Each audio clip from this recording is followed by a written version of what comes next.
Porque as pessoas associam corpo só a parte de beleza. Estética. E não é verdade. É muito mais do que isso. É mais do que isso. A gente vê pessoas no leito de morte reclamando de muitas coisas. Uma delas era de ter prestado mais atenção na saúde, né? Ter se cuidado mais. Né? Porque paga a conta, não paga? Eu acho que a diferença do observar e o enxergar, né? Eu acho que quem mais para falar da gente sobre essa diferença entre observar e enxergar, né? O Paulo ele vai complementar para mim, mas só para arranhar o assunto, para a gente começar a ter uma linha de raciocínio, pensamento e destino daquilo que é o nosso papo de hoje. Que na verdade, né, a gente discutir e chegar às nossas conclusões juntos sobre o que a gente pode, né, trabalhar junto em cima disso. Né? A gente sempre presta atenção nas coisas ou olha para as coisas en passant. E sempre que a gente é chamado a atenção, o que falam para a gente? Mas você enxergou tal coisa?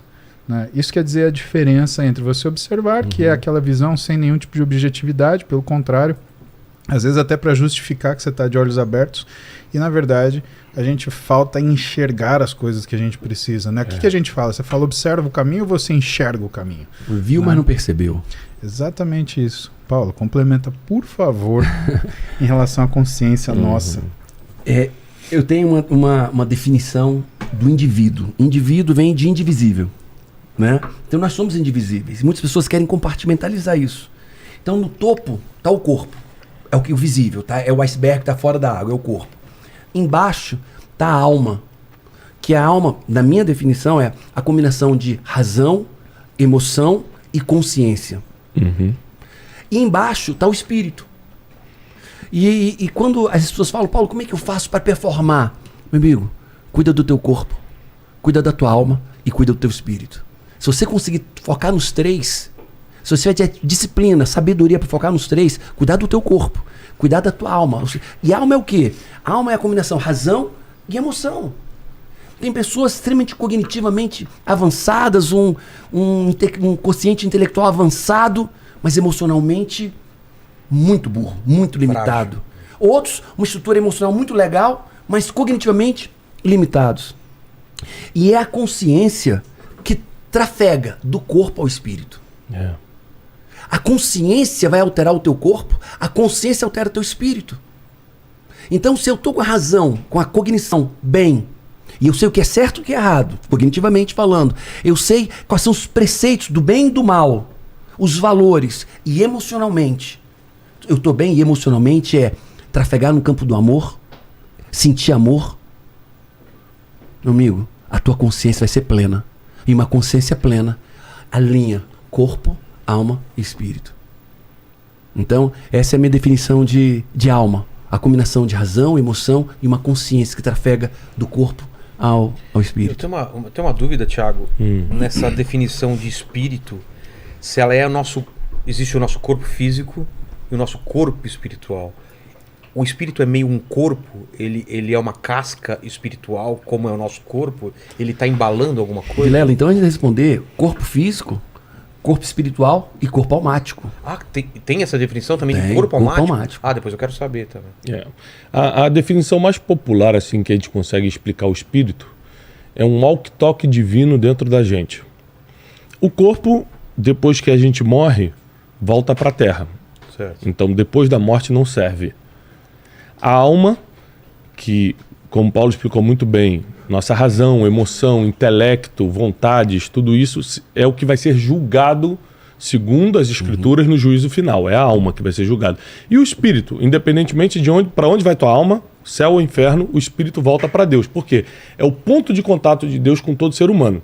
Então, quando você fala assim, cara, eu senti algo transcendental, parece que Deus falou comigo, isso sempre é espiritual, ou seja, é sempre o mundo espiritual se conectando com o teu espírito, que esse toque divino, isso pertence a Deus e volta para Ele. Quanto mais você desenvolver essa área, mais sensível você fica para perceber um mundo que quase nenhum ser humano percebe, que é o mundo espiritual. Então, você entra num lugar, por exemplo, assim, você sente, cara, esse lugar tá pesado. Quando a pessoa fala isso, é o mundo espiritual incomodando esse walk-talk divino, esse ponto de contato divino que é o espírito. Às vezes não é a alma nem o corpo que está sentindo, é o espírito mesmo. Então, a importância do desenvolvimento espiritual é porque existem coisas que a gente acha que são naturais, mas são espirituais. Por exemplo, paz. gratidão. Só quem é espiritual é grato. Você sempre tem uma boa desculpa para não ser grato. Não, o Muzi me treinou 20 anos, mas em compensação ele me bloqueou no Instagram, então não quero nem saber. Ou seja, não importa os 20 anos que ele me fez bem, uma ação faz eu ser ingrato. Isso mostra que eu sou um cara almático, eu sou um cara ligado a coisas materiais e emocionais, mas não sou espiritual. O espiritual desconsidera o erro para considerar os 20 anos de ajuda. Então, é muito importante desenvolver essa área também.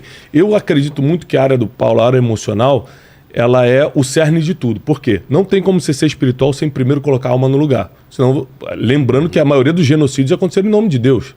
Então, eram pessoas espirituais com a alma fora do lugar. Aí, com a alma fora do lugar, você acha que Deus está falando coisa contigo, vai lá e mata todo mundo. Então, não adianta ser espiritual sem estar com o transporte da alma em dia e com a alma regulada. Tem que estar com os três andando, né? Inclusive, eu faço uma conferência por ano chamada Conferência de Destino, e a conferência deste ano, né, por uma coincidência divina, se chama Corpo, Alma e Espírito. É Conferência de Destino, Corpo, Alma e Espírito. Que é justamente a gente chegou à conclusão de que se as pessoas não equilibrarem essas três áreas, elas não conseguem manifestar o seu propósito na Terra. A memória, ela tá em que área? Ela tá na alma. Ou no espírito? Na alma. Ou ela invade o espírito? Não, no meu estudo, né, no meu pode ver, tá na alma. Ela pode vazar para o espírito, porque a Bíblia diz que a gente não se lembrará de muitas coisas na eternidade, mas vai se lembrar de alguma coisa. Então ela vaza, mas ela é almática. Ela está na alma, teologicamente falando, né? E vaza um pouco para o espírito. É muito complicado falar disso, porque a gente não sabe como vai ser na eternidade. Por exemplo, se você for lembrar de tudo, então eu vou lembrar do cara que me machucou, a menina que foi estuprada aos 13 anos, aos 7 anos vai lembrar do cara que estuprou, caso ele tenha se arrependido e vá para o céu, por exemplo. A gente tem que lembrar que no céu vai ter pessoas que a gente não gosta, mas que estão arrependidas. Então eu acho muito complicado você lembrar de tudo. Mas a Bíblia diz em Eclesiastes que nós não nos lembraremos de muitas coisas. Paulo. Eu entendo que a alma, né, essa combinação de razão e emoção, ela está nos 3 pontos. Ela está no corpo, nas sinapses neurais, ela está na alma e ela ancora no espírito. E eu entendo essa passagem. E por que ela não vai para a vida eterna? Porque na vida eterna, no espírito, o Espírito de Deus, não cabe as más lembranças. A Bíblia diz, traz à memória aquilo que te traz esperança. Então, até a nossa memória, ela vai ser filtrada, né? Para que nós levemos no Espírito de Deus as boas memórias, né? E dentro de mim eu tenho todas as memórias. Só que nem sempre eu lembro delas. Se eu entender o cérebro, eu tenho a mente consciente, é o que eu acesso agora, de forma intencional e deliberada. Eu tenho a mente inconsciente, que para eu acessar tem que ter algum estímulo, alguma lembrança, um cheiro, uma música. Isso está no inconsciente, eu acesso. Tá. Mas tudo que eu vivi, da hora que eu nasci, ou antes de eu nascer até hoje, está no meu subconsciente. E aí está o problema. Aí está o risco. Porque eu acesso o consciente, o inconsciente e o subconsciente. Isso molda quem eu sou hoje. Eu não saio agindo amanhã. Eu vou fazer assim, não. Você tem um repertório de memórias. As minhas memórias sedimentam o meu aprendizado. Então, quando eu vou ter um comportamento com uma mulher, com um homem, no trânsito, com um filho, não é uma coisa volátil, uma coisa espontânea. Aleatória. Né? Aleatória, essa é a palavra. Eu tenho uma pinçazinha, metaforicamente, eu pinço uma memória, trago ela, põe no meu HD e vou agir de acordo com as minhas memórias, do que eu aprendi no passado. Porque como que é feito o aprendizado para o ser humano? É sempre com uma comparação? Eu nunca vi uma jujuba. Eu olho pela primeira vez essa jujuba, eu vou tentar buscar na minha memória ou alguma experiência de alguma coisa parecida com isso. Isso. E vou dar um significado. E vou dar um significado. Isso é bom, é ruim, ou eu tenho medo, ou eu tenho desejo. A grande dificuldade da inteligência artificial, né? Essa memória, esse aprendizado por comparação é o que é a dificuldade da inteligência artificial conseguir se apurar, né? Então, quando você monta um processo de inteligência artificial, né, o que é a diferença? Isso que você está vendo aqui, né? Vamos falar esse docinho, não vamos chamar de jujuba. Tá. Você viu um docinho, você colorido. Olhou e o que você viu? Cor, Cor, formato. Você viu um formato, você viu uma... Provavelmente ele tem açúcar em cima. Né? E ele está guardado numa subdivisão do seu cérebro que tem lá docinhos. Né? Docinhos tem a subdivisão bala. Aí tem a subdivisão balas duras e balas moles. Aí tem a subdivisão de balas moles. E é o que a gente chama de capacidade de indexação. Isso a inteligência artificial começa a fazer muito bem. Né? Então, quando você vai olhar o chat GPT, ele não é aquilo que vai te dar a resposta para as durezas da vida, mas ele é uma forma de indexação inteligente, como se fosse um cérebro humano. A diferença é que ele tem à disposição um banco de dados absurdo. Tanto que existe algumas incoerências. Então, a gente fez um teste, por exemplo, em casa. Eu e minha esposa, a gente colocou o chat GPT e a gente fez a mesma pergunta ao mesmo tempo. Da mesma forma ou com Da mesma forma, cada um de uma forma? Igual. E aí? Tivemos 2 respostas diferentes. Então, calma quando a gente olha, né, a inteligência artificial. Por quê? Porque o que está tentando criar? Está tentando criar uma outra parte da nossa inteligência que não é a indexação da memória, que faz parte da nossa inteligência, mas como você usa isso. E o que eu acho interessante, né, da gente estar sentado entre nós, é quase um quad-core, né, discutindo esse problema. É. Mas não deixa de ser, um quad-core. É que há muito tempo, né, quando eu estava na faculdade ainda, minha professora de neurologia, a professora Susan Meire, ela falava: a emoção é a cola da memória. Isso quer dizer que a forma de indexação da memória também está subordinada à sensação de emoção onde ela foi criada.